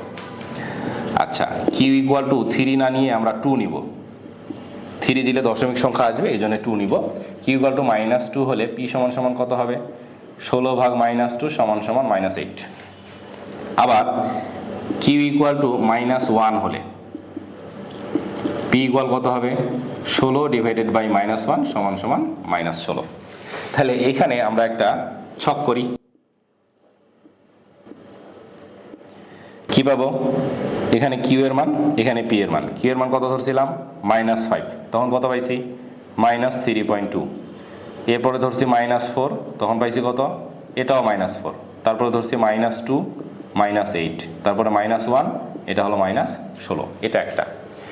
এরপরে আমরা আরেকটা করব, কিউ ইকুয়াল, এবার +1 নেই আমরা, আমাদের সর্বোচ্চ +5 পর্যন্ত যেতে হবে। কিউ ইকুয়াল +1 হলে তাহলে পি ইকুয়াল কত হবে, 16 ভাগ 1 সমান কি 16। কিউ ইকুয়াল যদি 2 নেই, তাহলে কিউ ইকুয়াল 2 হলে কি হবে, পি ইকুয়াল কত, 16 ভাগ 2 সমান কত, 8। কিউ ইকুয়াল 3 না নিয়ে কি নিব, 4 নিব, তাহলে 4 হলে পি ইকুয়াল কত হবে, 16 ভাগ 4 সমান কি 4। তাহলে কিউ ইকুয়াল যদি এবার সর্বোচ্চ কত নিতে বলছে, 5 পর্যন্ত, তাহলে 5 হলে তাহলে পি সমান কত হবে, 16 ভাগ 5, তাহলে 5 × 3 = 15, 5 × 2 = 10, 3.2। তাহলে এইখানে আমরা কি মান পাচ্ছি, যদি আমরা তালিকার মাধ্যমে দেখাই, একটু দেখাই নি। তাহলে কিউ আর পি, কিউ এর মান প্রথমে 1 ধরছি, এটা 16 পাইছি, 2 ধরছি 8 পাইছি, 4 ধরছি 4, আর 5 হলে 3.2। এইবার আমাদের কাজ হলো লেখচিত্র অঙ্কন করা। এরকম 4/4 বিশিষ্ট, এটা হলো x, এটা হলো x প্রাইম, এটা হলো y, আর এইদিকে হলো y প্রাইম। তাহলে আমরা জানি কি, এটা হলো মূলবিন্দু, এইদিকে x এর পজিটিভ মান, তার মানে কি 1, 2, 3, 4 আর 5 পর্যন্ত। এইদিকে x এর মাইনাস মানগুলা কি, যে -1, -2, -3, -4, -5 পর্যন্ত। এইদিকে ওয়াই এর মানগুলা, ওয়াই এর মান কত 1 2 3 4 আরেকটা হলো 5। এইদিকে কি যে -1 -2 -3 -4 -5 পর্যন্ত নিলাম। এইদিকে আমরা জানি সব পজিটিভ মানগুলো হয়, x এর পজিটিভ মানগুলো এইদিকে, আর x এর নেগেটিভ মানগুলো নিব এইদিকে। তাহলে x এর নেগেটিভ মান -5 পর্যন্ত এইদিকে, y এর পজিটিভ মানগুলো 1 2 3 4 5 পর্যন্ত এইদিকে ধরলাম, আর y এর নেগেটিভ মানগুলো এই যে -1 -2 -3 -4 -5 এটা নিচের দিকে ধরলাম। এখন আমরা লেখচিত্র আঁকি। তাহলে প্রথমত এটা দিয়ে আঁকি, x এর মান বা q এর মান -5। তাহলে এটা যেহেতু আমরা x অক্ষ বলি, তাহলে এইটা কিন্তু হলো স্বাধীন চলকের হলো যে মান, তাহলে এই বরাবর হবে আমাদের q। তাহলে এটা হবে q, এটা হবে q প্রাইম। আর এই দিকে তাহলে আমাদের কি হবে, এইদিকে হবে p, এইদিকে হবে p প্রাইম। কারণ xy কেন লিখছিলাম, xy লেখার কারণ হলো যে এই অক্ষ বরাবর থাকে স্বাধীন চলক, আর এই অক্ষ বরাবর থাকে অধীন চলক। স্বাধীন চলক কোনটা, ওই যে যেটার মান দেওয়া থাকে, যেটার মান আমরা ধরে নেই ইচ্ছা মতো, সেটা হলো স্বাধীন চলক। সেটা সবসময় এই ভূমি অক্ষ বরাবর দেখাইতে হয়, আর যে চলকটার মান বের হয় সেটা আমাদেরকে এই লম্ব অক্ষ বরাবর দেখাইতে হয়। তো আমরা আবার রেখাটাকে একটু আঁকার চেষ্টা করি সুন্দর করে, বুঝতে অসুবিধা যেন না হয় সেজন্য আমরা রেখাটাকে আবার আঁকার চেষ্টা করি। তাহলে এবার বড় করে আমরা এখানে x অক্ষ এবং y অক্ষ নিয়ে নিই। এই দিকে নিব যার মানগুলো আমরা ধরে নিচ্ছি, ইচ্ছা মতো বসাইতে পারতেছি এই দিকে। আর এই দিকে কার মানগুলো ধরবো, এই দিকে মান ধরবো যেই রাশিগুলোর মান আমরা পাচ্ছি সেগুলো হবে এই লম্ব অক্ষের দিকে, যে রাশিগুলোর মান আমরা পাচ্ছি। তাহলে এটা হলো 0, তাহলে q এর মান কত 1 2 3 4 এবং 5 পর্যন্ত। এইদিকে কি -1 -2 -3 -4 আর -5।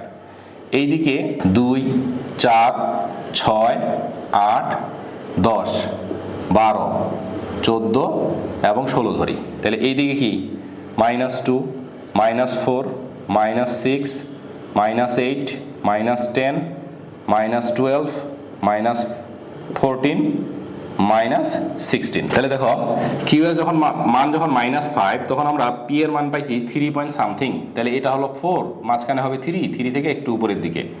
তাহলে এই যে নিলাম, এটা একটা পয়েন্ট।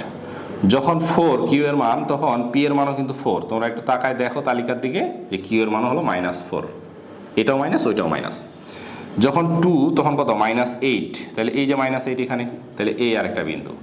আর যখন 1 তখন হলো -16, তাহলে এই যে 1 বরাবর এইদিকে নামলাম, -16 হলো এখানে, এখানে একটা পয়েন্ট। তাহলে এই যে আমরা বিন্দুগুলো যোগ করে দিলাম, এই একটা বাঁকা চাঁদের মতো, অর্থাৎ উল্টা চাঁদের মতো এই একটা রেখা পেলাম। অর্থাৎ অপেক্ষক একটা, কিন্তু রেখা হচ্ছে দুইটা। এই চতুর্থাংশে একটা পাবো, এইখানে একটা পাবো। এবার দেখো যখন 1 তখন কত 16, তাহলে এই যে এই জায়গায় একটা পয়েন্ট পাচ্ছি। যখন 2 তখন কত 8, এই যে এই জায়গায় একটা পয়েন্ট পাচ্ছি। আর যখন 4 তখন কত, তখন 4, এখানে আরেকটা পাইলাম। যখন 5 তখন কত 3 পয়েন্ট সামথিং, তার মানে এই যে 3 থেকে একটু উপরে। তাহলে এই যে আবার এই বিন্দুগুলো যদি আমরা যোগ করি, তাহলে এখানে আবার এই বাঁকা চাঁদের মতো একটা রেখা পাচ্ছি। এই যে বাঁকা চাঁদের মতো একটা রেখা পাইলাম। তাহলে এইগুলো গ্রাফে যখন আঁকবা তোমাদের রেখাগুলো তখন স্পষ্ট হবে, সুন্দর হবে। তাহলে অপেক্ষক ছিল একটা, রেখা পাইলাম হলো দুইটা। এটাই হলো আমাদের এই অপেক্ষক থেকে লেখচিত্র। তো এইভাবে আমরা লেখচিত্র অঙ্কন করব। এই লেখচিত্রটা কিন্তু ভীষণ ভীষণ ইম্পর্ট্যান্ট। এটা তোমাদের পরীক্ষায় আসার সম্ভাবনা 100%-এর 100%ই। তাহলে এটা মুছে দিলাম। এবার আমরা পরেরটাতে যাই। এখন এটাতে কোনো কোশ্চেন আছে কিনা দ্রুত জানাও।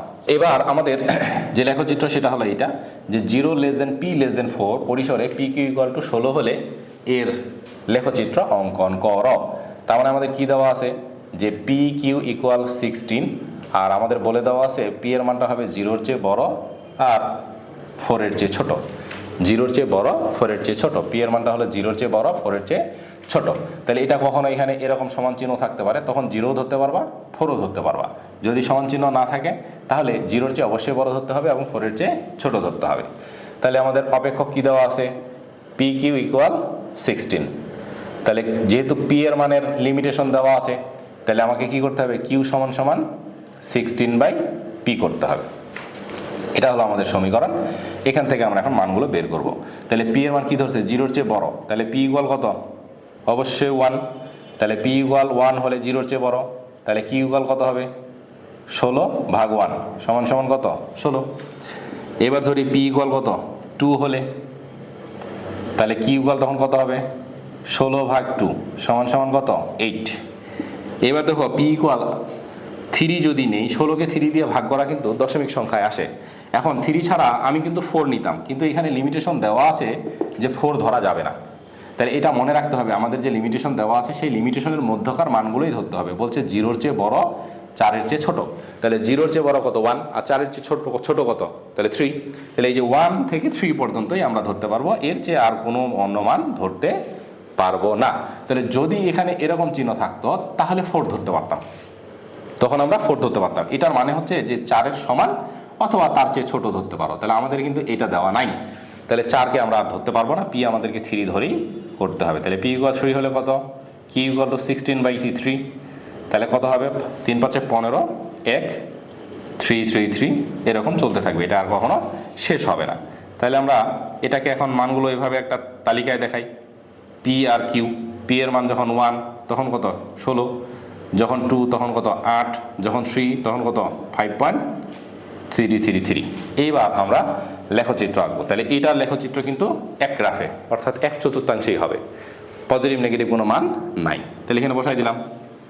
এখন এইটা কেন করা, এটা করার উদ্দেশ্য হলো যে এখানে কিন্তু চলক পি এবং কিউ, পি হলো দাম আর কিউ হলো চাহিদার পরিমাণ। তাহলে আমরা জানি নরমালি স্বাধীন চলকগুলো কিন্তু এই অক্ষ বরাবর হয়, আর অধীন চলক এই অক্ষ বরাবর হয়। এখানে স্বাধীন চলক কিন্তু পি আর অধীন চলক কিন্তু কিউ। তো যখন এক্স ওয়াই বা আদার্স কোনো কিছু দিয়ে থাকবে, তখন আমাদেরকে অবশ্যই ওই চলকগুলোর মান, স্বাধীন চলকের মানগুলা ভূমি অক্ষে নিতে হবে আর অধীন চলকের মানগুলা লম্ব অক্ষে নিতে হবে। কিন্তু যখন পি এবং কিউ দিয়ে দেওয়া থাকবে, এরকম পি কিউ দিয়ে দেওয়া থাকবে, এরকম লিমিটেশন দেওয়া থাকবে, তখন কিন্তু আমাদেরকে অবশ্যই পি এর মানগুলা লম্ব অক্ষে নিতে হবে। তো যেহেতু এখানে কিউটা হলো যে চাহিদার পরিমাণ নির্ণয় করতেছে, পিটা দামকে নির্ণয় করতেছে, এখানে পিটা দামকে ইন্ডিকেট করতেছে আর কিউটা চাহিদাকে ইন্ডিকেট করতেছে। এই জন্য আমরা জানি দাম সবসময় লম্ব অক্ষের দিকে দেখায় আর চাহিদাটা ভূমি অক্ষের দিকে দেখায়। তো এই জন্য আমরা পি এর মানগুলাকে অবশ্যই লম্ব অক্ষের দিকে ধরবো আর কিউ এর মানগুলাকে ভূমি অক্ষের দিকে ধরবো। এখন তোমরা প্রশ্ন করতে পারো যে একটু আগে যেটা করলাম সেটাতে কিউ এর মানগুলো তো আবার ঠিকই, যেহেতু পি কিউ দাম চাহিদা, তাহলে কিউ এর মানগুলো তো আমরা এই অপেক্ষকে বসাইছিলাম, এই অক্ষ বরাবর বসাইছিলাম। তো ওইখানে দেখো কিউ এর মানগুলোর কিন্তু রেঞ্জ দেওয়া ছিল পজিটিভ এবং নেগেটিভ। তো দাম কি কিন্তু কখনো নেগেটিভ হয় না, চাহিদাও কিন্তু কখনো নেগেটিভ হয় না। তার মানে ওইটা কিন্তু দাম এবং চাহিদাকে মিন করেনি, ওইটা শুধু মিন করছে একটা চলক হিসেবে, স্বাধীন চলক আর অধীন চলক হিসেবেই মিন করছে। ওইখানে কিন্তু দাম আর চাহিদার পরিমাণ মিন করে নাই। কিন্তু এইটা ইন্ডিকেট করতেছে যে এটার একটা হলো দাম আর একটা হলো চাহিদা। কেন? সবগুলোই পজিটিভ মান। তো এই জন্য আমরা পি এর মানগুলো লম্ব অক্ষের দিকে নিব আর কিউ এর মানগুলো আমরা ভূমি অক্ষের দিকে নিব। তাহলে পি এর মান কি 1 2 3, তাহলে পি এর মান বসাই 1 2 আর 3। তাহলে চাহিদার মানগুলো সর্বোচ্চ কত 16 পর্যন্ত। তাহলে আমরা এইভাবে নেই 2 4 8 10 12 14 আর একটা হলো 16। তাহলে দাম যখন 1 তখন চাহিদা কত 16, এই একটা বিন্দু। দাম যখন 2 তখন চাহিদার মান কত 8, এই যে একটা বিন্দু। আর দাম যখন 3 তখন চাহিদার মান পাইলাম কত আমরা 5 দশমিক। তাহলে এটা হলো 4, এটা হলো, আচ্ছা এখানে 6টা নেই নাই, এটা হলো 6, এই হলো 5 দশমিক সামথিং। তাহলে 5 থেকে একটু সামনের দিকে নিব, এই হলো আমাদের পরের বিন্দু। তাহলে এই যে বিন্দু 3টা আমরা যোগ করে দিলাম, এটাই হলো পি কিউ ইকুয়াল টু 16 এর রেখা। তাহলে এই বিন্দুটার নাম দিব এ, এটার নাম দিব বি, এটার নাম দিব সি। এখন প্রশ্ন আসতে পারে এর সাথে যে সমীকরণটির লেখচিত্র আঁকো, আকৃতি সম্পর্কে মন্তব্য করো অথবা অর্থনৈতিক ব্যাখ্যা দাও। অর্থনৈতিক ব্যাখ্যা, আকৃতি সম্পর্কে মন্তব্য করো অথবা অর্থনৈতিক ব্যাখ্যা দাও। তাহলে রেখাটি বাম থেকে ডানে নিম্নগামী, এরা কখনোই ভূমি অক্ষকে স্পর্শ করবে না। এই জন্য এই রেখাটাকে বলা হচ্ছে সমপরাবৃত্তাকার। সমপরাবৃত্তাকার, এটা হলো এর আকৃতি। আকৃতি সম্পর্কে মন্তব্য। তাহলে এই রেখাটাকে আমরা কি রেখা বলবো? সমপরাবৃত্তাকার রেখা। অর্থনৈতিক তাৎপর্য কি? অর্থনৈতিক তাৎপর্য হলো দাম গুণন চাহিদা সমান সমান ধ্রুব সংখ্যা। অর্থাৎ দাম বাড়ুক বা কমুক, ভোক্তা তার চাহিদাটা এমনভাবে পরিবর্তন করে যেন মোট খরচটা সর্বদাই সমান থাকে। এটাই হলো এর অর্থনৈতিক ব্যাখ্যা, যে দাম এবং চাহিদার গুণফল সর্বদাই কি থাকবে, ধ্রুব থাকবে। অর্থাৎ দাম যখন 1 টাকা তখন সে 16টা কিনে, তাহলে মোট তার 16 টাকা খরচ হয়। দাম বেড়ে যদি 2 টাকা হয় তখন সে 8টা কিনে, তাহলে 8টা কিনলে মোট খরচ তার কত, 16 টাকাই হয়। দাম বেড়ে যখন 3 টাকা হচ্ছে তখন সে 5.33 একক কিনতেছে, অর্থাৎ মোট খরচ তার 16 টাকাই থাকতেছে। তাহলে অর্থনৈতিক ব্যাখ্যা হলো যে দাম এবং চাহিদার গুণফল সর্বদাই কি থাকে, স্থির থাকে। দাম পরিবর্তন হলে ভোক্তা তার চাহিদাটাকে এমনভাবে পরিবর্তন করে যেন তার মোট খরচটা অপরিবর্তিত থাকে। এটাই হলো এর অর্থনৈতিক ব্যাখ্যা। আমি যে কথাগুলো বললাম জাস্ট এই কথাগুলোই বিশ্লেষণ করবে।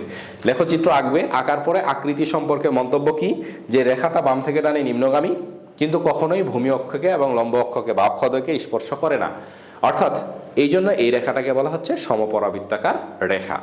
আর এই রেখার একটা গুরুত্ব বা তাৎপর্য হলো যে দাম আর চাহিদার গুণফল সর্বদাই কি থাকে, স্থির থাকে বা ধ্রুব থাকে। এর অর্থ হলো যে দাম যদি বেড়ে যায় তাহলে ভোক্তা তার চাহিদাটা এমনভাবে কমায় যেন মোট খরচের পরিমাণ অপরিবর্তিত থাকে। এটাই হলো এর অর্থনৈতিক ব্যাখ্যা। এই জন্যই এই কোশ্চিনটা করা। তাহলে এইটা শুধুমাত্র প্লাস মাইনাস মান দিয়ে আসবে, আর এইটার আকৃতি এবং অর্থনৈতিক ব্যাখ্যা সহকারে আসবে। এই জন্য এই কোশ্চিন দুটা তোমাদের ভীষণ ভীষণ ইম্পর্টেন্ট। তো এই দুটোর মধ্য থেকে একটা আসার পসিবিলিটি 100%। এবার একটা সহজ লেখচিত্র থাকতে পারে যে y = 2 এর পাওয়ার x, এই ফাংশনটার লেখচিত্র তোমাদের আসতে পারে। তাহলে এটা যদি লেখচিত্র আসে তাহলে আমরা x = কি 1 ধরবো। 1 হলে y = কত পাবো, 2 এর পাওয়ার 1 সমান সমান কি 2। তাহলে x = যদি 2 হয়, 2 হলে কি পাবো, y = 2 এর পাওয়ার 2 সমান সমান কি 4। x = যদি 3 হয় তাহলে কি হবে, y = 2 এর পাওয়ার 3 সমান সমান কি 8। তাহলে ন্যূনতম 3টা মান ধরে লেখচিত্র আঁকতে পারবো। তাহলে আমরা এঁকে ফেলি, খুবই সহজ। তাহলে x এর মানগুলো কোন দিকে বসাবো, x হলো স্বাধীন চলক, এই যে এদিকে 1 2 আর কি 3, আর y এর মান সর্বোচ্চ কত 8 পর্যন্ত, তাহলে 2 4 6 আর 8 দিয়ে দিলাম। এটা হলো মূলবিন্দু। তাহলে এইদিকে হলো x এর মান, এদিকে হলো y এর মান। তাহলে x এর মান যখন 1, y এর মান কত তখন 2, এই একটা বিন্দু। x এর মান 2, y এর মান তখন কত 4 একটা বিন্দু। x এর মান যখন 3, y এর মান তখন কত 8 একটা বিন্দু। এই হলো একটা লেখচিত্র। তবে এখানে আরেকটা জিনিস করা যেত, সেটা কি, যে x এর একটা মান আমরা 0 ধরতে পারতাম। x এর একটা মান 0 ধরতে পারতাম। এটা ধরতে পারো নাও ধরতে পারো, তবে ধরলে সুবিধা বেশি, ধরাটাই উচিত। কেন, এটা হলো একটা সূচক ফাংশন। এই রেখাটা যে লম্ব অক্ষ থেকে উৎপত্তি হয় সেজন্য এটা অবশ্যই ধরা উচিত। তাহলে y = কি হবে 2 এর পাওয়ার 0, 2 এর পাওয়ার 0 মানে 1।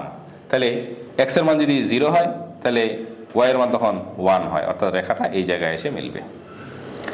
এই হলো y = 2x এর লেখচিত্র। তবে এটা দেখানোটা বেটার, এটা দেখালে এটা বোঝা যাচ্ছে যে এটা লম্ব অক্ষ থেকে উৎপত্তি হচ্ছে, অর্থাৎ এই ফাংশনটা একটা সূচকীয় ফাংশন। এই ছিল আমাদের এটার লেখচিত্র। এরপরে আমাদের জটিল যদি অপেক্ষক থাকে তাহলে সেই জটিল অপেক্ষক থেকে আমাদের একটা লেখচিত্র আঁকতে বলতে পারে। আমাদের ফাংশনটা কি দেওয়া আছে, y = 3x² - 24x + 60 এটা দেওয়া আছে, এবং আমার লিমিটেশন বলছে কি যে এটা হবে 0-র চেয়ে বড় আর 10-এর সমান বা ছোট। তাহলে আমি x = একটা মান ধরলাম 2, তাহলে তখন y = কত হবে 3 × 2 এর স্কোয়ার 24 × 2 + 60। তাহলে কত হবে, এটা 4 4 3 কত 12, 24 2 কত 48 + 60 72 - 48, 4 হাতে 1 4 × 5 2 24। এবার x = 4 ধরি, জোড় সংখ্যক মান ধরি, দেখি কি হয়। x = 4 হলে তাহলে y = কত হয় 3 × 4 এর স্কোয়ার - 24 × 4 + 60। তাহলে 4 4 16, 3 16 48, 4 24 96 + 60। তাহলে -48 + 60, তাহলে হলো 12। এবার x = 6 হলে কত হয় দেখি। তাহলে y = কত হচ্ছে 3 6 এর স্কোয়ার - 24 × 6 + 60। তাহলে 6 6 36, 3 6 18, 8 হাতে 1 3 3 9 আর একে কত 10 + 60। তাহলে এটা কত হবে? তাহলে হবে -36 প্লাস 60। 60 থেকে যদি 36 বাদ দেই তাহলে কত থাকে? 4 হাতে 1, 3 একে 4, 2 ইকুয়াল টু 8 ধরি। তাহলে x ইকুয়াল যদি 8 ধরি তাহলে y ইকুয়াল টু কত হবে? 3 ইন্টু 8 এর স্কোয়ার মাইনাস 24 ইন্টু 8 প্লাস 60, 28 64। তাহলে 3 4 12 আর 2 হাতে 1, 3 6 18 আর 1 19, 4 8 32 এর 2, 4 8 32 এর 2 হাতে 3, 8 2 16 আর 3 19 যোগ 60। তাহলে কত আসে এটা? 60। আমরা দেখতেছি কি প্রথমে 24, তারপরে 12, তারপরে 24, তারপরে 60। তাহলে x এর মান 2 ধরছি, তো তাহলে x এর মান আরেকটা আমরা 0 ধরে নিতে পারি। তাহলে 0 হলে কত হবে? যদি 0 হয় তাহলে দেখো সবগুলোই 0 হয়ে যায়, শুধু প্লাস 60টা পেছনে থেকে যায়। এখানে যদি বসাই এটাও 0, এখানে বসালে এটাও 0, শুধু এটা থেকে যায়। তাহলে এই যে 60। তাহলে আমরা কী কী মান ধরলাম সেই মানগুলো একটু লিখি, কলাম আকারেই লিখি, অসুবিধা নাই। x এর মান যখন 0, y এর মান তখন 60, x এর মান যখন 2 তখন হলো 24, x এর মান যখন 4 তখন হলো 12, x এর মান যখন 6 তখন 24, x এর মান যখন 8 তখন আবার 60 পাইলাম। এই পাইলাম আমরা সংখ্যা মান। হলো লেখচিত্র আঁকবো, তাহলে সবগুলো পজিটিভ মান, তাহলে একদিকে লেখচিত্র নিলেই হবে। তাহলে x এর মান এইদিকে কত ধরছি? 2 4 6 8 10 এরকম। আর এইদিকে হলো y এর মানগুলো, তো y এর মান সর্বোচ্চ কত?